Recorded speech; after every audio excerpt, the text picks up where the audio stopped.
person who has the true knowledge, the insight into the distinctions of gunas and actions, knowing that gunas abide in gunas is not attached.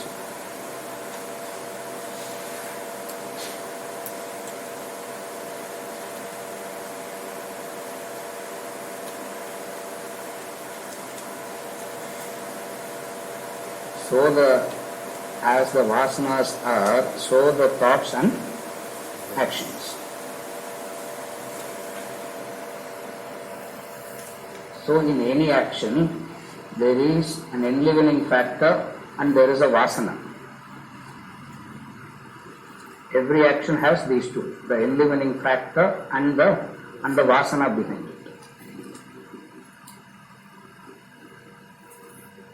You can identify with the vasana part of action, or you can identify with the enlivening part of the action.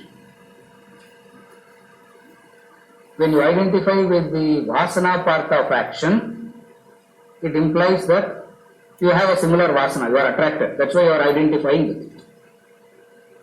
If you are not identifying, if you don't if you make an effort not to identify with the vasana, but make an effort to identify with the enlivening, the enlivening factor, you are detached.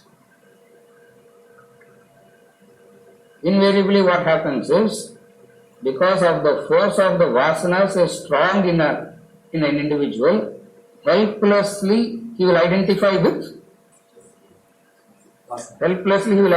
vasana.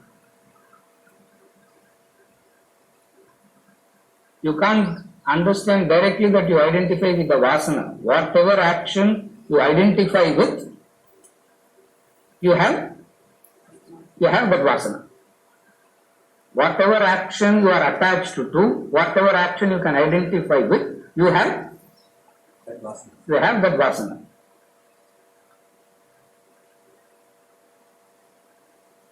When you identify with it, up to this point it's okay.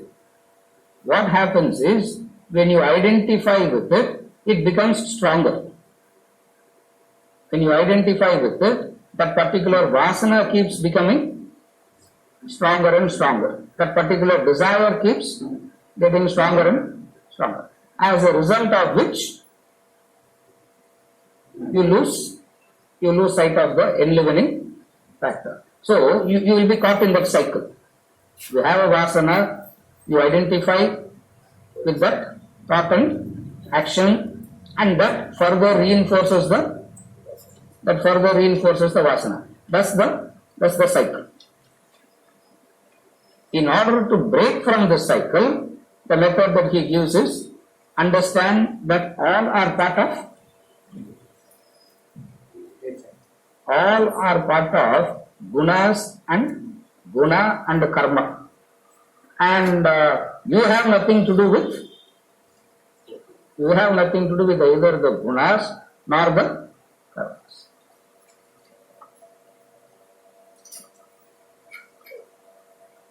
It's so easy to identify with everybody there, because if your guna and karma is not yours, then the guna and karma that you see in the another and get affected by is also not theirs. That's how you develop objectivity. If the negativities of yours is not yours, whatever the negativity you see in another is also not theirs. If you have a negativity, in you, and if it is originally yours, then the negativity in the other is also originally theirs, and then nothing can be done about it. At the most we can decorate it and keep it. In the core, the negativity continues to remain. You follow? At the most we can decorate it. At the most we can make it. At the most we can make it appear good, better. Like Ramakrishna says, you can decorate a dead body and make it look alive. From the core, if you understand that whatever the negativity you have is not yours, what a relief it gives. It gives you such a relief. Extend that, you become objective. So the negativity that you see in the another is also not theirs. Since human being has to always have to have a ownership over something, then whose it is? Then who's the owner of it? Gunas and karmas. Oh, gunas and karmas are the owner. You have nothing to do with it. You stop identifying with yourself and you stop identifying with the negativities in the other. And as far as positive things are concerned, exactly the ulta, it's the same thing. For the positive and negative, the right and wrong, the good and the bad, at the core is your opinion. There is no reality to it. Again I repeat, at the core it becomes your opinion. There is no reality to it. The reality comes from the enlivening factor, and that enlivening factor has no attributes. It has no vasanas, it has no gunas, it has no actions. Understanding this, tattvavit, a person who understands this is known as tattvavit. Not the ordinary knower, he is the true knower. There are two kinds of knowing. One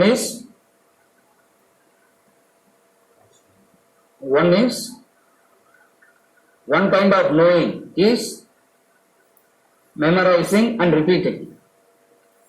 Another kind of knowing is it's yours. One kind of knowing, the knowledge is not yours. In another kind of knowing, it is yours. So to bring about this distinction, they always say a person with true insight, a person with true knowledge. True knowledge, is there a thing called false knowledge? Yes. False knowledge is memory.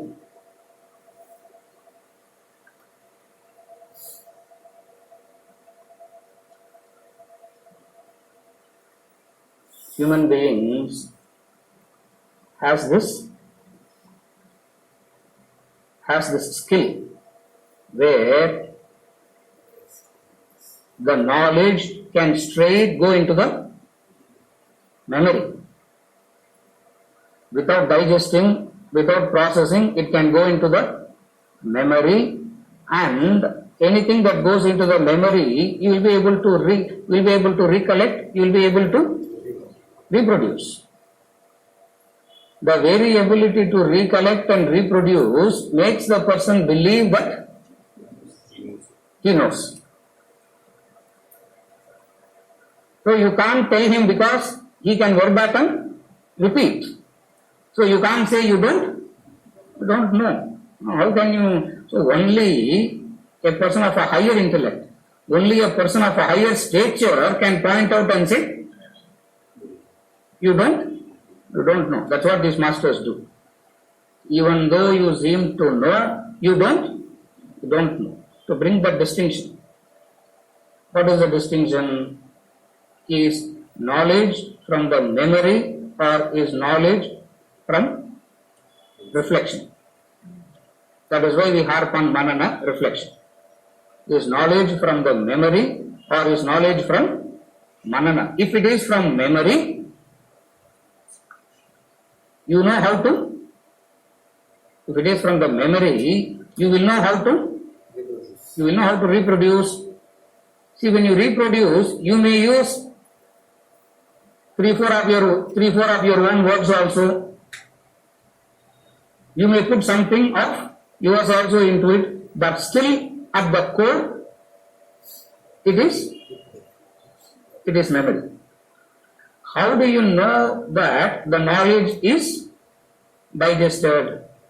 How do you know that you have developed true insight? The only test is detachment. The test of knowledge is detachment. The test of understanding is detachment. Just detachment. Detachment from what? The action, the guna and karma part of action, and the enlivening part of an action. You can identify with the enlivening part of an action and not identify with the guna and karma. The guna and karma is what he calls as gunas and vasanas.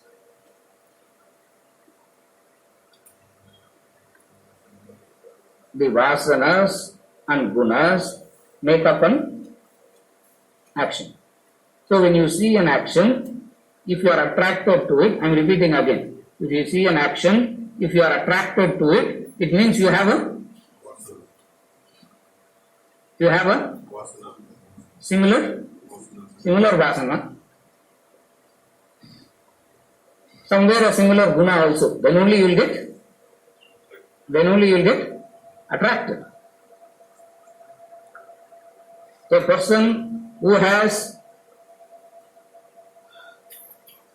no vasana for this study, you bring that person here, what will happen? First few minutes he will keep asking you, இவர் எப்போ முடிப்பாரு? பார்த்தாலும் ஒன்றும் நல்லா சொல்ற மாதிரி எதுவும் தெரியல, எப்போ முடியும்? After 5-7 minutes, fall off to sleep. It switches off. If there is a vasana, let us say, you are not interested in philosophy, but in English language, you are ஒரு grammatical mistake idella. Not a single sentence is free of mistakes. Similar vasana. Or Sanskrit language, Sanskritல இருந்து ஒன்னும் கோட்டை பண்ணல. If you are continuously coming and kind of develop the addiction to it, satisfaction will be just coming. The satisfaction will be in just, because that's what addiction is all about. Abba, tick mark, I went. Completely different from all this is the person who has gained the right understanding, the right knowledge. What is the right knowledge? He is not attached. That is why detachment is the indication of knowledge. Detachment is the indication of knowledge. Concentration is the indication of knowledge. These are the two indicators that a person has real. We think a person who has real knowledge means he'll be happy, he'll be joyful, he'll be blissful. You take a drug also, you'll be joyful and blissful. What is the indication of true knowledge? Two things. One is detachment. A person who is detached will be able to concentrate, because the mind is not rambling. How do you say concentration is an indication of evolution? Because the mind doesn't ramble, the mind doesn't go anywhere. You tell the mind stay here, it stays. That's detachment. That's what he means by saying this person has true insight. What is the true insight? It is vasanas and gunas. It is vasanas and gunas. What understanding makes him detached from this? The understanding is there is no permanency to vasanas and gunas. By the time you can get attached to it, it changes. So, to what part of it you are getting? To which part you can get attached? That's why attachment is born of ignorance, he says. And what is the ignorance? That by nature which is impermanent, the attachment gives you a notion that you can keep it permanently. That's why attachment born of ignorance. What is ignorance? By nature, that which is impermanent, attachment brings a hope.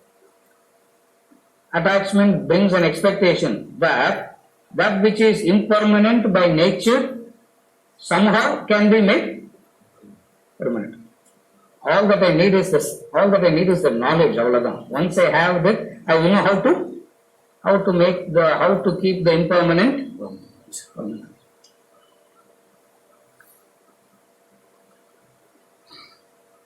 Mind fears impermanency. Mind is always afraid of impermanency. That's why it always wants something to hold on to, which it will believe as permanent. It will hold on to either with the conviction that it is permanent, or somehow it can be made permanent. Either way, the permanency is about that which is inherently impermanent. This understanding makes him get detached. This understanding makes him get detached.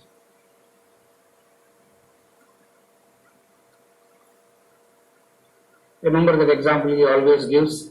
The whole town praises the man, saying that you are the best. His reply is, what is his reply? Is that so? Correct. Is that so? The whole town abuses him, saying that we have not seen a worst human being like, the human history has not seen a worst human being like you. The answer is, is that so? Because he is detached from both.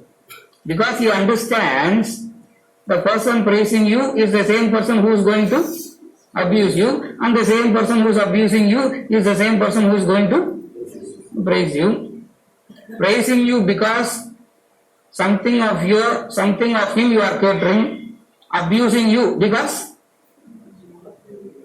not being catered to. And this keeps cyclically changing. You become what? You become a detached person. Is that?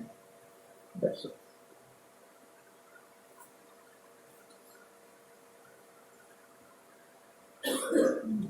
Attachment brings a hope of permanency.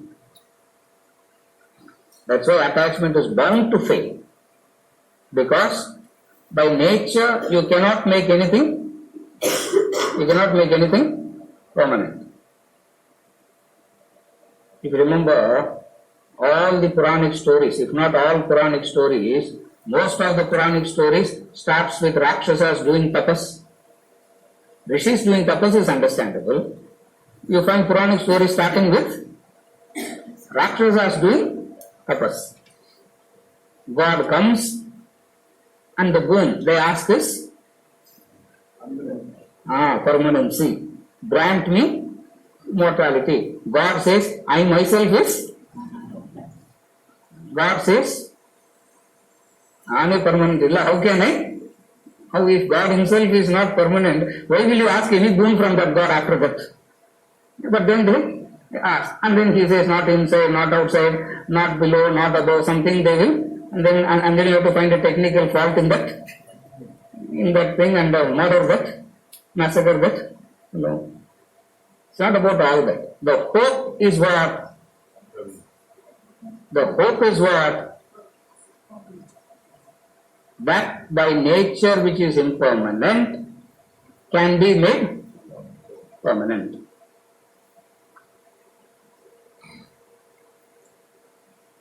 Health is what you have now, but it is not permanent. Disease is what you have now. Again it is not permanent. Where we have a difficulty is the longevity of the negative things we experience more. The positive things are the longevity of it. Again I repeat. The longevity of pain and agony is more. The longevity of happiness is less. Is it perception? It is not perception. It is ignorance. It's ignorance. That's why he keeps harping on this knowledge, because it is born out of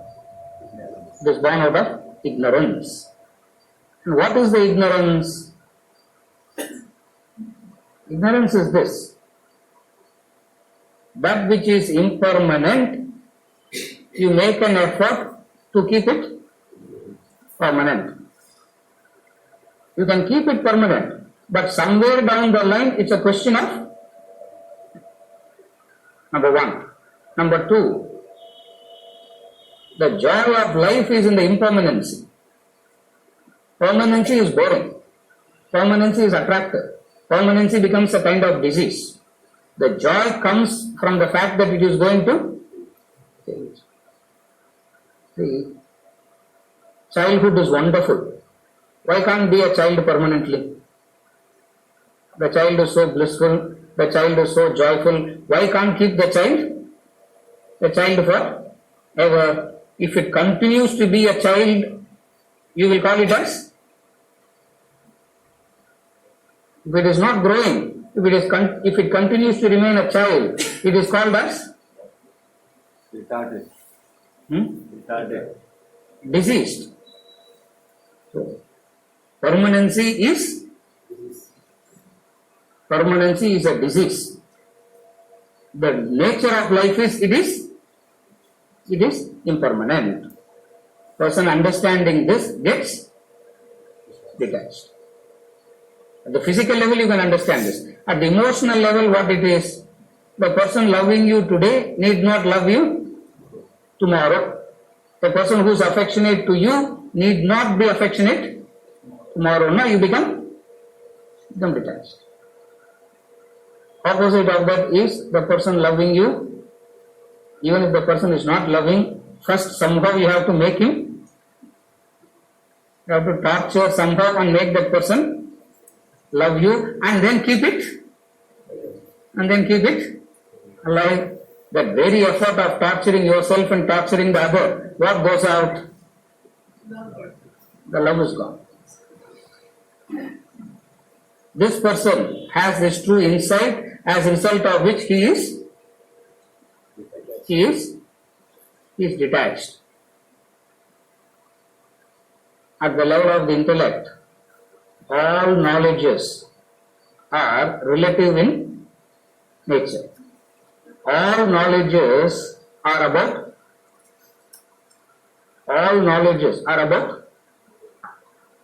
all the worldly knowledges is equivalent to the knowledge about the snake. There is the rope and the snake. All the worldly knowledges is about knowing so much about the snake. All that you need to know about the snake is what? Huh? All that you need to know about the snake is what?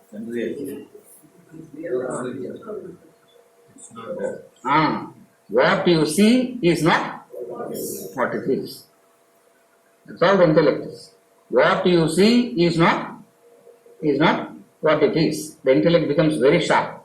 The intellect becomes very alert. It's so penetrative it is.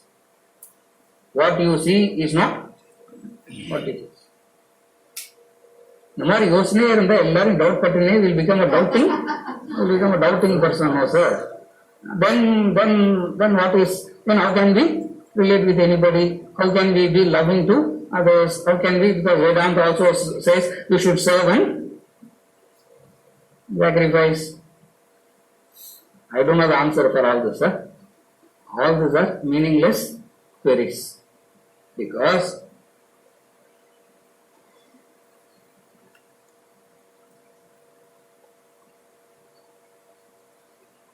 all these are meaningless. Why? Because the core is ignorance. The core is ignorance.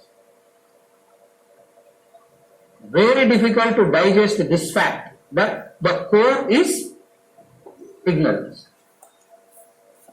We can agree that the core is bad. We can agree. Bad means somehow you can make it good. Somehow you can turn it good. Unpleasant, somehow you can make it pleasant. But to say that it is ignorance is a total different step altogether. This person has developed the true insight because he went to the core of it. What is the superficial layer of action? The superficial layer of action is the vasanas and the gunas. The core of action is the enlivening factor.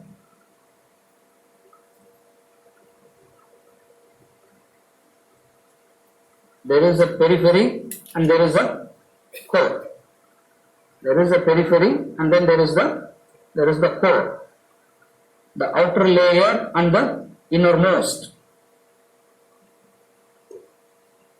In relation to action, in relation to a human being, what is the periphery? The vasanas and the gunas are the periphery. And what is the innermost? The enlivening factor. Identify with the enlivening factor and perform actions, he says. That's what detachment is all about. Identify with the enlivening factor and perform actions. It means don't pay attention to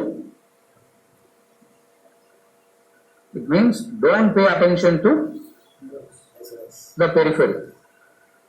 Make an effort to identify with the core.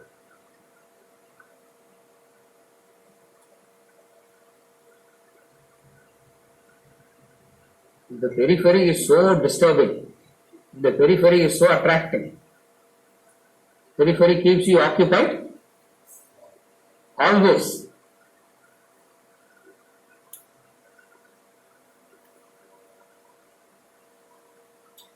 You can never get detached. More attention you pay on the snake appears bigger and bigger, real, more real. Less attention you pay, it comes to its original sense. I have said this story before, again I am saying the same story. In the Bhagavatam there is an episode where Krishna and Balarama goes for hunting. They go for hunting to the forest.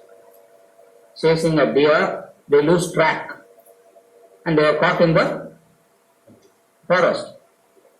The sun is setting and no way they can get back before the sunset. So they have to spend the night in the forest. Forest is not a picnic spot, no. Infested with wild animals. Life is in danger. So they said, we will take turns. When one is sleeping, the other will be awake. So that we'll pass the night like this. So Balarama said, you sleep first, I'll be awake. So Balarama was awake, Krishna is sleeping. Yaksha came and an Yaksha appeared in front of Balarama, making a huge noise. Frightened at that sight of the Yaksha, Balarama asked, who are you? The moment Balarama got frightened, the Yaksha grew 100 times in size.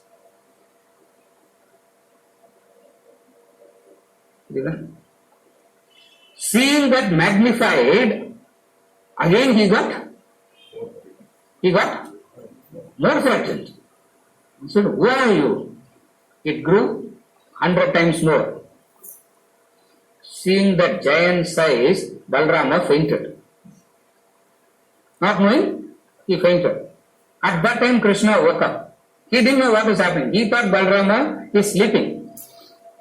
He didn't know that Balarama has fainted. Because fainted man and sleeping man both looks the same, no, from outside. Fainted. Krishna thought he is sleeping and he started pacing up and down. Again the Yaksha came, making the same noise. Krishna said, first, quieten. My brother is sleeping. What do you want? The moment he said, quieten, what do you want? It shrunk 100 times. Are you able to understand? In Balarama, it went to 100 times bigger. In Krishna, it shrunk. Again, it made a noise. Krishna said, what is your problem? Don't make noise. My brother is sleeping. It shrunk to the size of Angushta.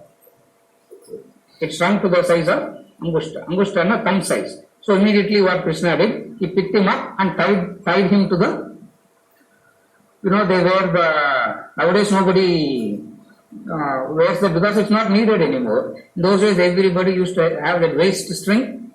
So he picked that Yaksha, the thumb size, and tied it to the sun rose. Balarama woke up. They started walking back. Balarama told Krishna, Krishna, what happened? And Yaksha came, so huge. Sight of him, I fainted. I woke up, we are walking. Krishna picked him up from there and said, is this the Yaksha? All of the story is over. They reached their place. Story is over. All over. What do you get from this? You pay attention to it, it becomes bigger and bigger and bigger. Who is making it bigger? You enna soladinga? You naka I become that. Who's making it bigger? By paying attention. Detachment is what is detachment? Refusing to pay attention. Refusing to pay attention. That's all detachment is. When the intellect pays attention, it will not get attached. When the mind pays attention, it will get attached. And we do not know what it is that intellect paying attention. When the intellect pays attention, it will act like the actor on the stage. It does everything, but in the deep core understands it has nothing to do with it. Opposite of that is the mind pays attention. When the mind pays attention, it becomes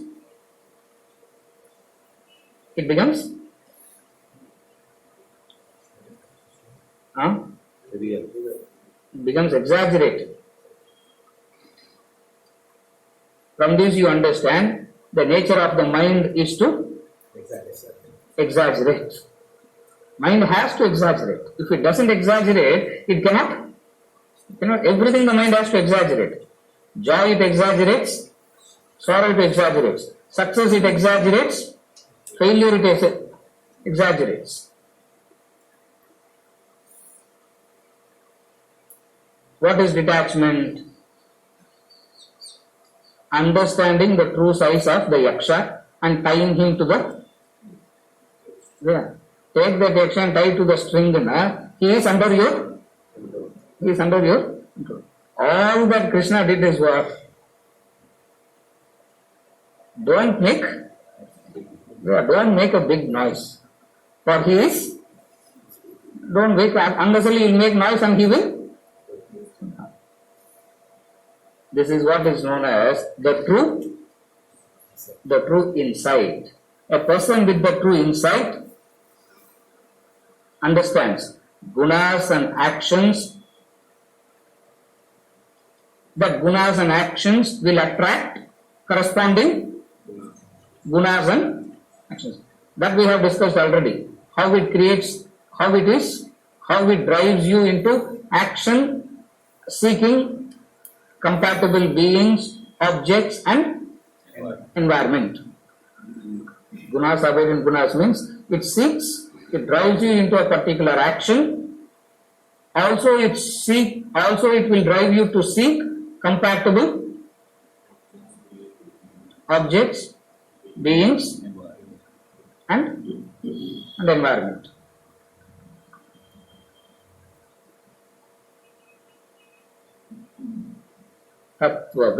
With true insight.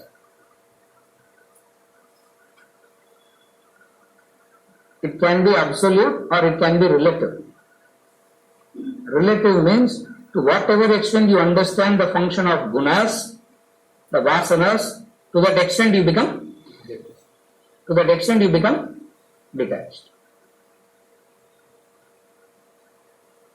Detachment, objectivity, all means the same. They are all synonymous. With true insight means the true knowledge. Verse number 29. Orum. Breakfast. Actions. Gunas manifest as actions, which is gunas means the sattva, rajas and tamas. Nature means vasanas. Karma means vasanas. Again I repeat, Karma means vasana in this context. In any context it's the same because the chronology of action. Vasana, thought, desire, action. Vasana, thought, desire, action.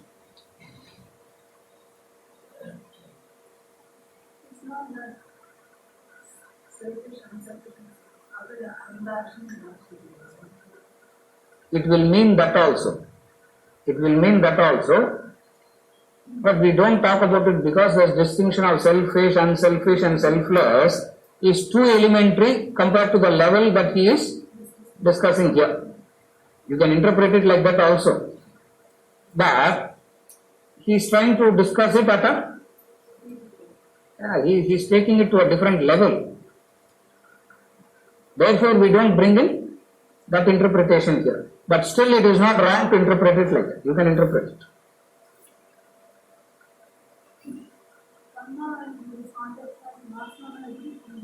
Vasanas. You do an action. What drives that action? It's very simple. Understand it like this. Actions are driven by the vasanas. The gunas determine the quality of the action. That's how vasanas and gunas are combined. The vasana drives the action.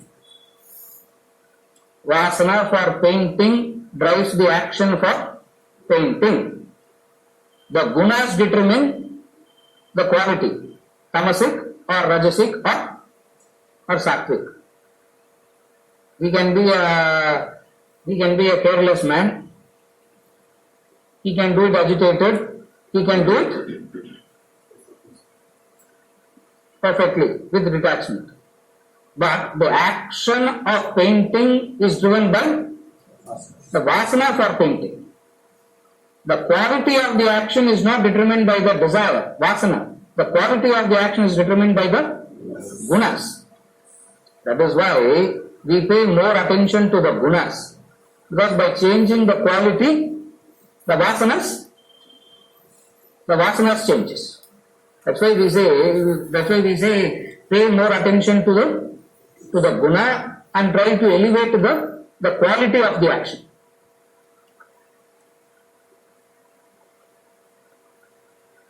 This is the first lesson in action. The first lesson in Karma Yoga is this. Action is driven by vasana. The quality is dependent upon the gunas. You can do it inconsistently, listlessly. Another is you can do it with full of expectations and agitations. Another thing, you can do it with detachment. It means you have a sattvic guna or rajasic guna or tamo guna. That's how the gunas and karmas. They will never use the word vasana. They always use the word karma, because when the word karma is used, vasana is implied. For chronology of action states, action is backed by a desire, desire is backed by a thought, the thought comes from vasana. So we always talk about, the Shastras always talk about karma. They never talk about vasana. So whenever they use the word karma, you have to understand it as vasana. When it comes to the actual action, two components to action. One is the vasana, another is gunas.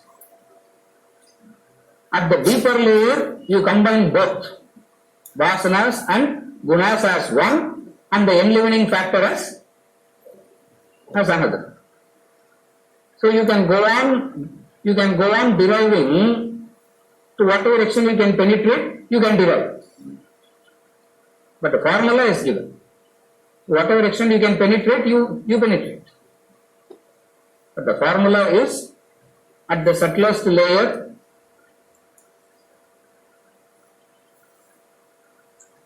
Action has two components, the enlivening factor and the vasanas plus gunas.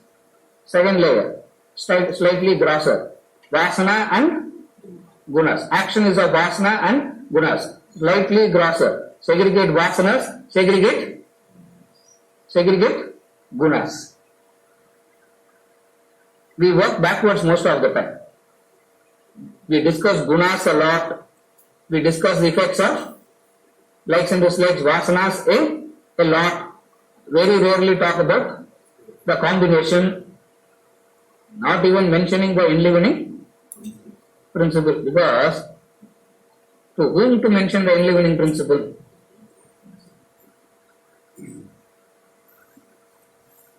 When the vasanas and gunas are segregated and when they are discussed a lot in detail, it looks very appealing.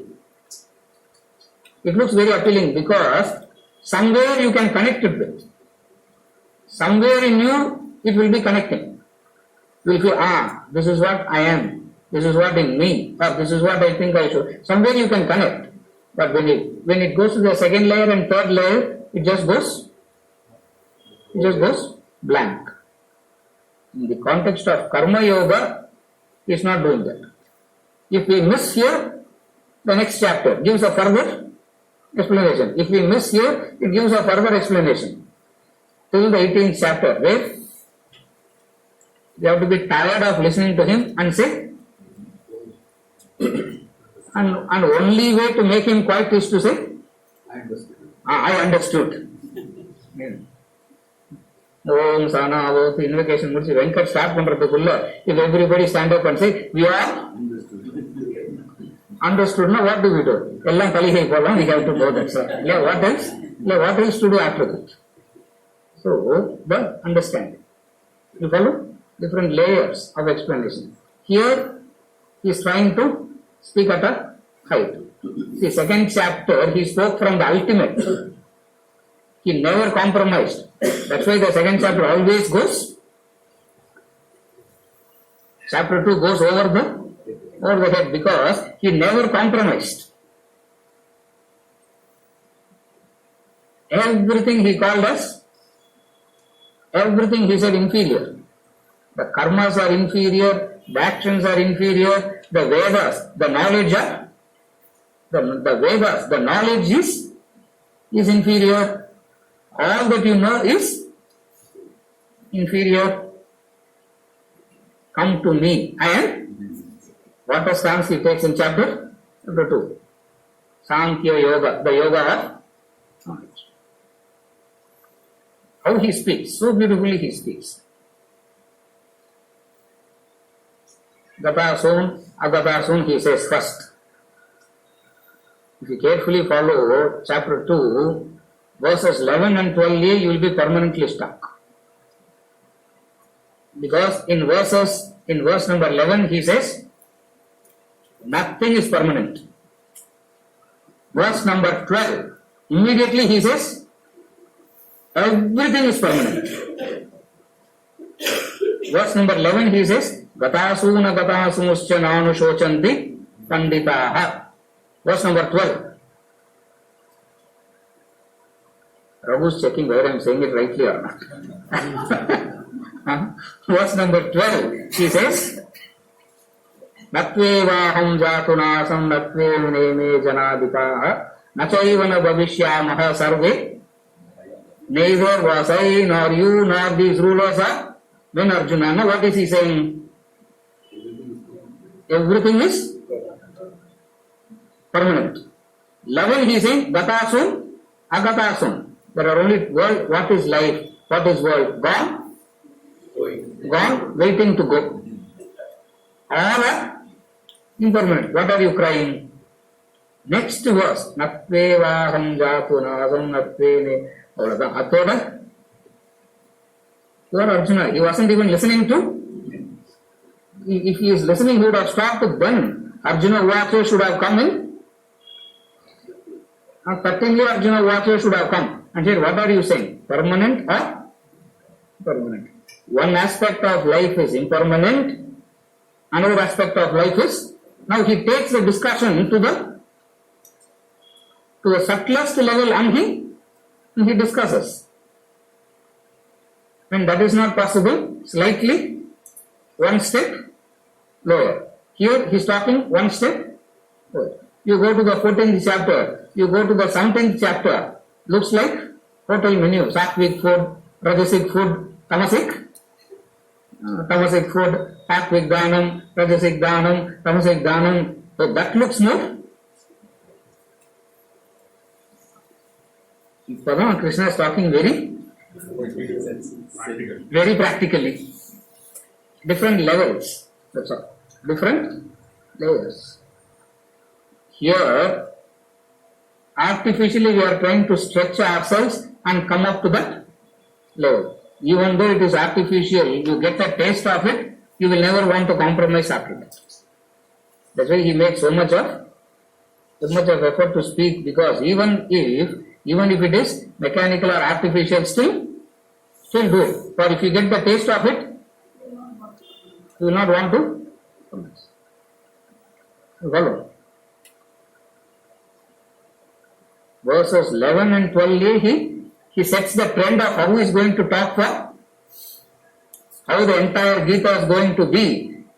The trend is set in the very first 2 verses that he speaks. அது புரியலன்னா another layer, அது புரியலன்னா another layer, அது புரியலன்னா another layer. But ஒண்ணுமே புரியலன்னா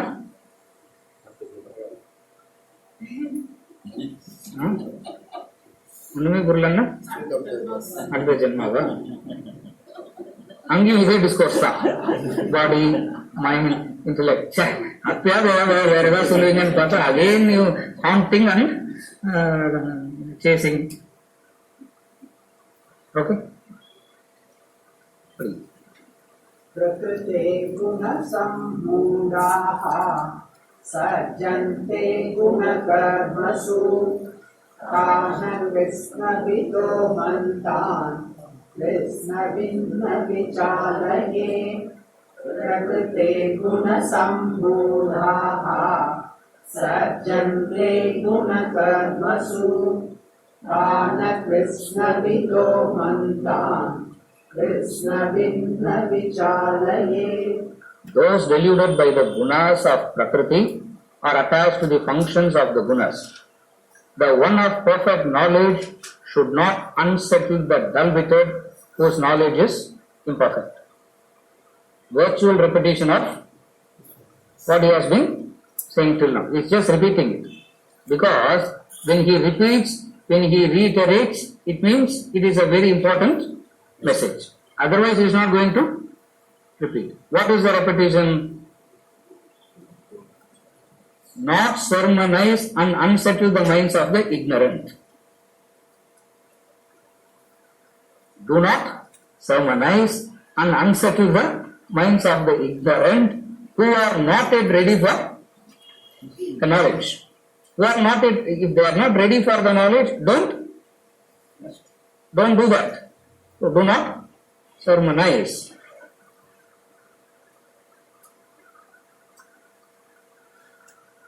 Those deluded by the gunas of Prakriti are attached to the functions of the gunas. So what he is saying is, when you are in the process of gaining knowledge and understanding, it's not only you are gaining knowledge and understanding, you are also interacting with your environment. The tendency will be what? The tendency will be to sermonize. Tendency will be to sermonize.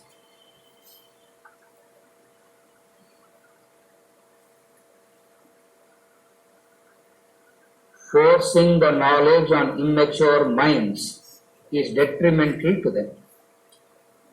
That's what we don't understand.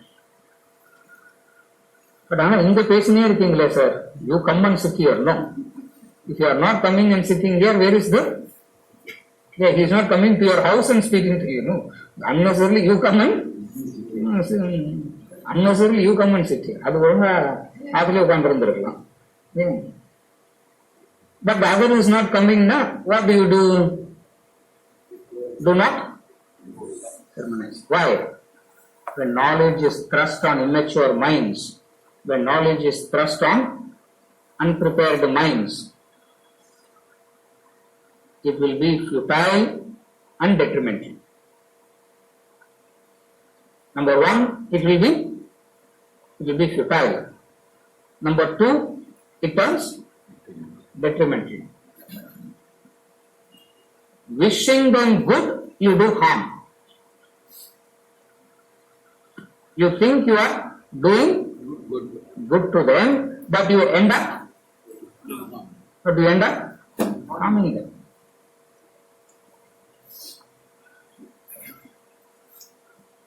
It is detrimental to you, it is detrimental to the other. How it is detrimental to you? Since you are unnecessarily unsettling and you are the doer, and you have to pay the consequences of that doing. So there is a part of you having to pay the karma for it. That is how it is detrimental to you. How it is detrimental to the receiver who is unprepared? How it is detrimental to them? How it is detrimental to them? They get confused. They are already confused. We are unsettled from the existing one and don't guide for the next. What to do next. What is detrimental to them? No wild guess தான். What makes it detrimental to them? They'll do worse things. Huh? They'll do worse things. They will do worse things. Already they are doing understand the context. He is saying they are already ignorant. They are unprepared. When you go and give a knowledge to them, it is detrimental to them. Do other actions which create more karmas. They create more karmas.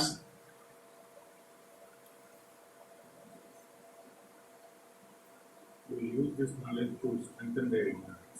They will use this. Adengappa. No lecture இது. Next week RK Sarvana இல்ல அடுத்த Sunday. அதனால next Sunday RK Sarvan class. என்ன சொன்னீங்க? They will use this knowledge to அடேங்கப்பா. இது ஓஷோவோட ஒரு step டீப்பரா இருக்குது. Use the knowledge and strengthen the புரியல.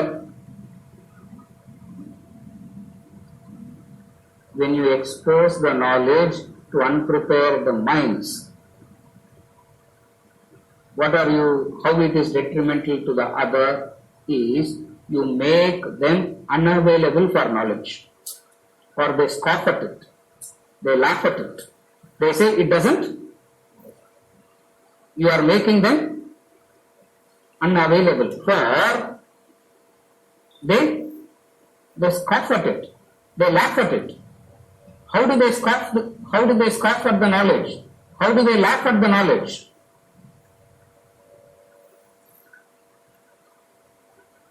How do they scoff at it? How do they laugh at it? Knowledge is attractive when you are living it. When you are living it, knowledge becomes attractive. When you are speaking about it, it becomes an entertainment. And you try and force it and say, this is how you have to live life. The fellow will look at your life and he will say, okay, knowledge na அடுத்தவங்களுக்கு தான் இதெல்லாம் சொல்லிக் கொடுக்கணும். You live life, you make them unavailable for knowledge. They are not available for knowledge anymore. And how they become unavailable? They scoff at. They don't scoff at you. They don't laugh at you. They scoff at the knowledge. They laugh at the knowledge. Thereby you have done the greatest disservice to them. Better if you have kept quiet, chances are they might have come to the knowledge.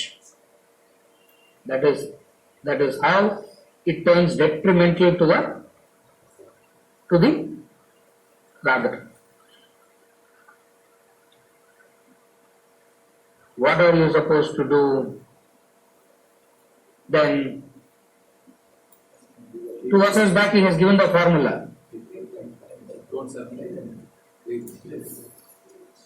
Inspire them by your living. Inspire them by your living, and if needed, sermonize.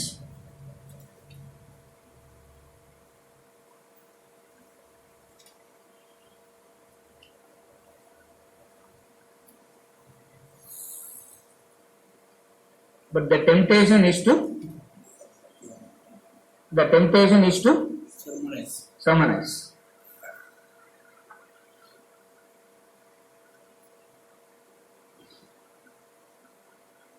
Understand it like that. Sermonizing means correcting. Who can correct? Who has the privilege to correct? Who has the right to correct? Not everybody. The person who has The person who is living alone has the right to do. Correct. For sermonizing is nothing but. What is sermonizing? Sermonize is nothing but. Sermonizing is a very poetic word. Translate it into a more common sense word. What is sermonizing? Sermonizing is nothing but correction. Telling the other what to do, what not to do.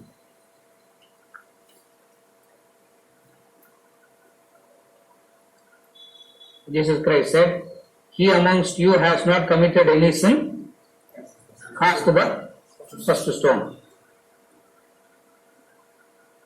For one sinner cannot sermonize to another sinner. The Upanishad says, it's like one blind man leading another blind man. Both are destined to fall. Therefore, again the advice is, do not sermonize. Third time he is repeating. First he said it in verse number 21. In the emotional appeal he said, live by. Again, 3 verses back he said, again he is repeating. Virtually repeating it 3 times. What is it? Do not sermonize. Do not sermonize.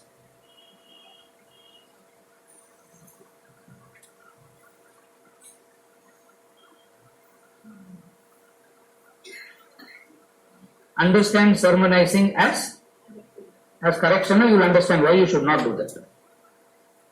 I am only saying the fact, let them do what they want to do. Is an objective stance.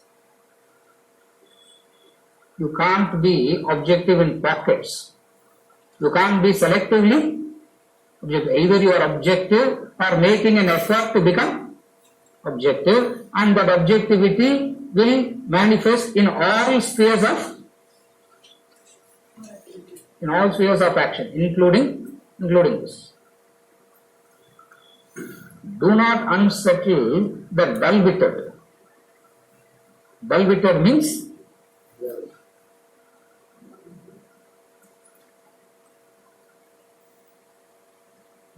Mandabuddhi. That's what he says. Mandhan. Mandabuddhi. They don't have Mandabuddhi, you understand, no?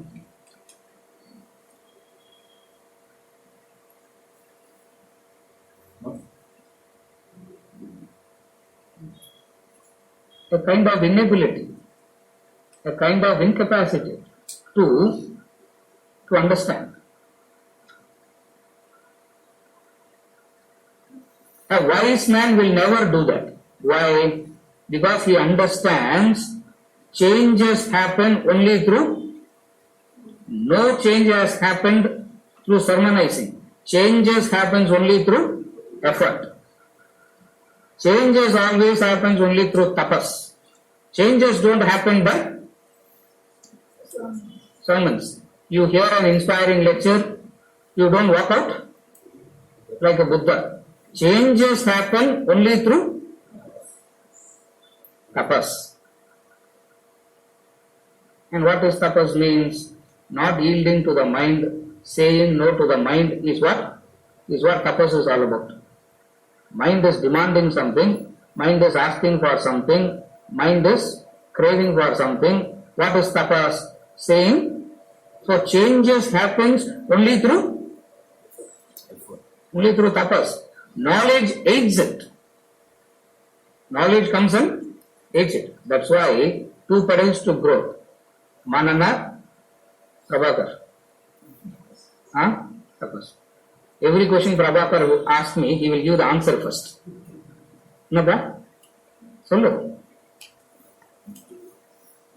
Any question he will ask me, the first sentence, Katuma Solo. He's feeling shy. Soltuma. Sir, in the Manana Tapasa Tora, where is the answer? Don't give that. Ask correct.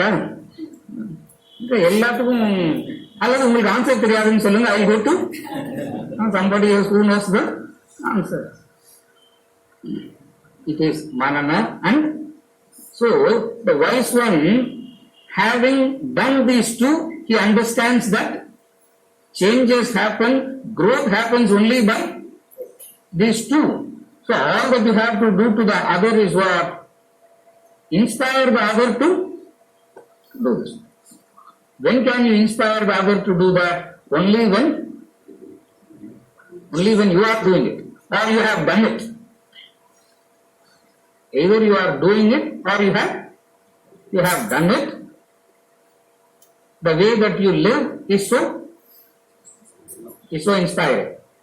Let him render all actions attractive. He said no. 3 verses back. In verse number 21, he said, don't do that at all. 3 verses back, he said, let him render all actions attractive. Now he is saying, the one of perfect knowledge should not unsettle. One of perfect knowledge will not do that. But still he is saying to whom? Who is not a perfection. Meaning imperfect. So imperfect person is saying, wise one will not do that. Now what it means? If the wise one himself is not doing it, what you should do? You should not attempt. So avaralu mudiyilla, I will try. Not right. Manda buddhi. Krishna vit. Imperfect knowledge. Previous was tattva vit. The person of true insight.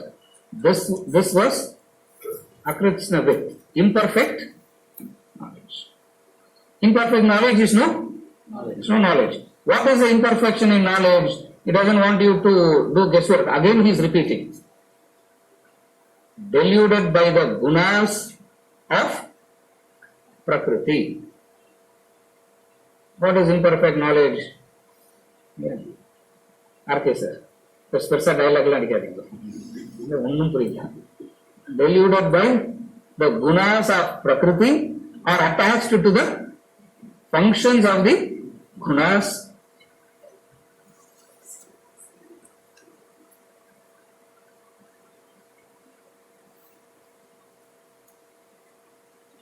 If you have an attachment to going, you have imperfect knowledge. If you have any attachment, you have imperfect knowledge. Imperfect knowledge means a very refined way of saying no knowledge, ignorant. The one of perfect knowledge should not unsettle.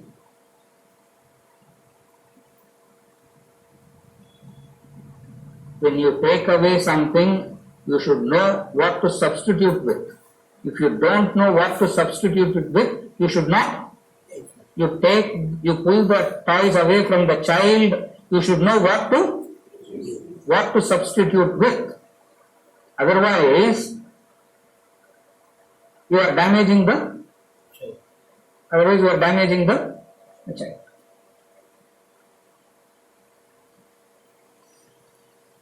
Most of the times, we know how to pull, take it out, but we do not know what to substitute it with. What to substitute it with? Not your sermons. Your sermons is not the substitute. What is the substitute? Inspiration is a substitute. When you pull something away, you should know what to substitute with. Substitute is not the sermons. Substitute is not the lectures. What is the substitute? Inspiration is the substitute. For that inspiration will motivate them, will drive them to do manana and tapas. If not, whatever they have is just being pulled away. It creates more frustration. As it is, they are frustrated. You pull that away, they get into more frustration. Not only they become more frustrated, the knowledge is scoffed at. The knowledge will not be taken up at all. So you are making sure that by sermonizing, you are making sure that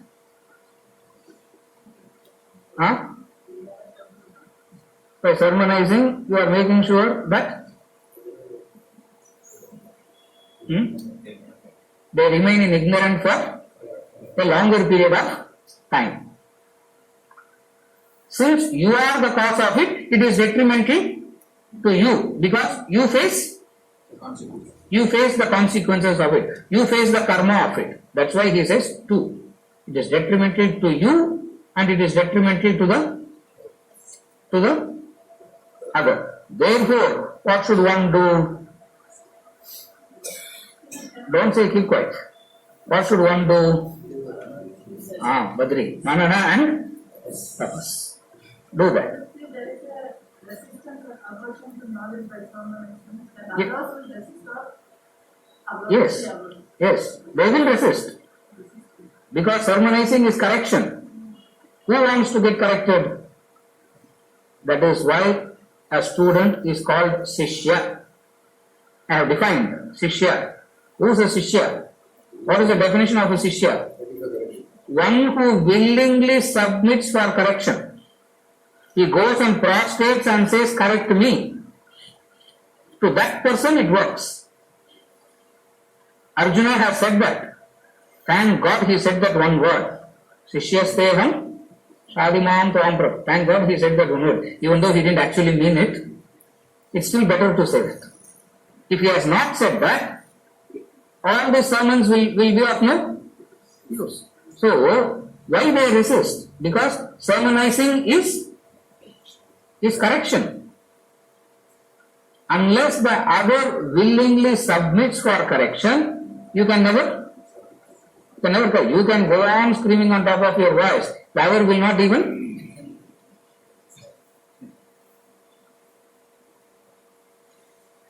The other switches off. Not only switches off, scoffs at that's the greatest disservice you can do is make the other laugh at the knowledge.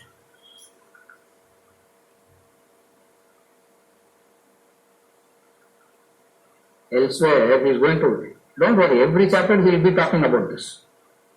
Every chapter, few verses he will dedicate to this. And we know how to miss all the essentials and we keep missing it. Karpanya dosha, he says. It's a dosha. It's a dosha. Dosha means what? Evil. You become responsible for this dosha. Karpanya dosha, he says.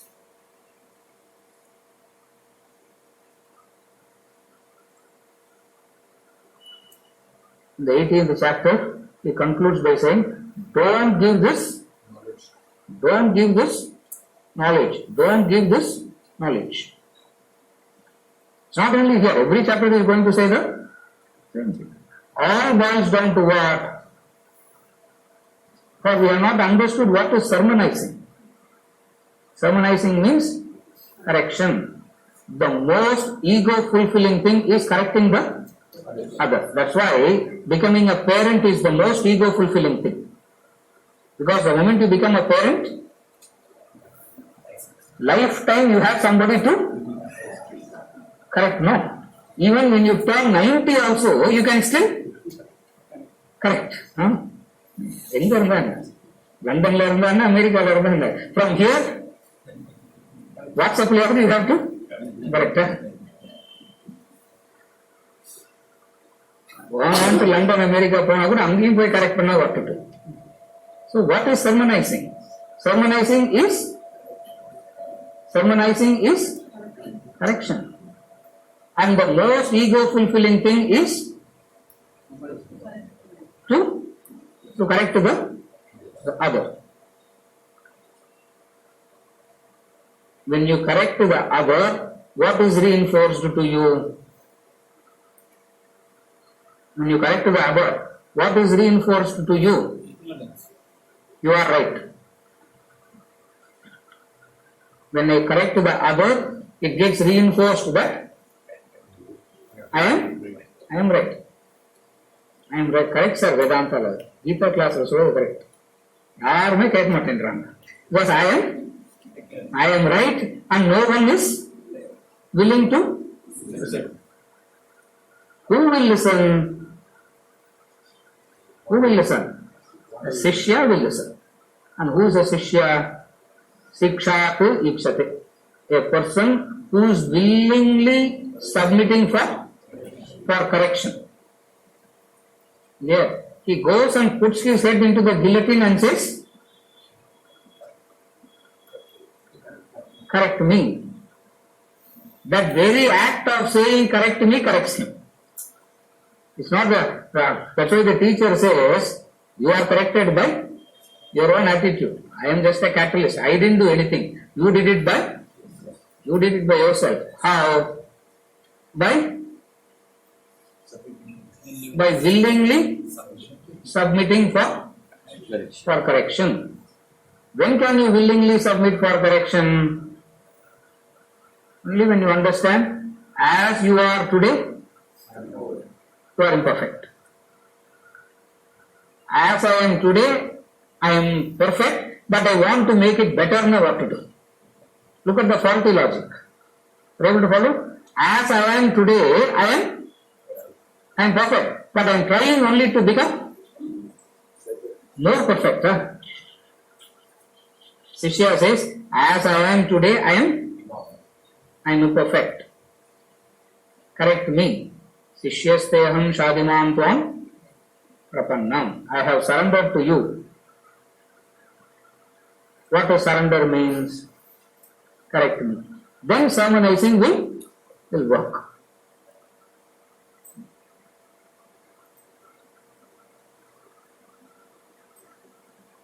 When will that person come and say, correct me? When you have inspired the other. When will they say, come and correct me? When you have inspired the other, they will come and say, correct me. Even then immediately you don't start. You guide them to this. It is through manana, it is through tapasya, because the man who has truly grown understands growth happens only through manana, Prabhakar. அவ்வளவுதான். வேற அது இல்லாம வேற ஏதாவது சொல்லுங்க சார்னா என்ன சொல்றது? These are the two things. Manana, reflection. Two. Okay.